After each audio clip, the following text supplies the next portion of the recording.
Dans un monde où l'on nous a appris que la propreté est la garantie de la santé, il existe un peuple qui considère cela comme une illusion.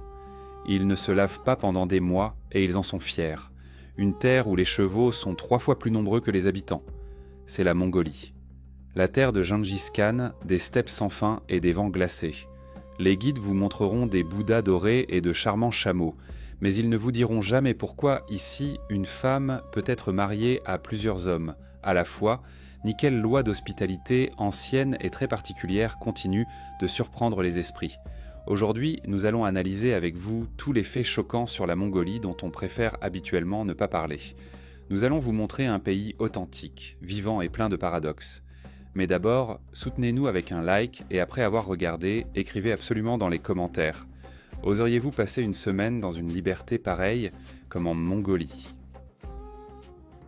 La Mongolie est un pays gigantesque, situé entre 2 puissances mondiales, la Russie au nord et la Chine au sud.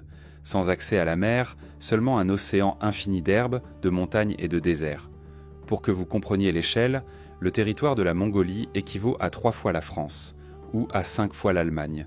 Et maintenant, la partie la plus intéressante, sur tout ce vaste territoire, il n'y a que 3 300 000 personnes. C'est l'une des densités de population les plus faibles au monde.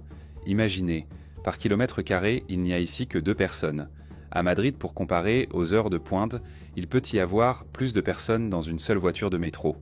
La capitale est Oulan-Bator, une ville de contraste dont nous parlerons encore. Près de la moitié de la population totale du pays y vit. L'ethnie principale est celle des Hala-Mongols, mais à l'ouest on peut rencontrer des Kazakhs Berkoutchi, des chasseurs à l'aigle, et au nord, les mystérieux Tsatans. La langue officielle c'est le mongol, avec son écriture verticale unique, qui aujourd'hui, hélas, est davantage un souvenir que la pratique quotidienne. Tout le monde est passé au cyrillique.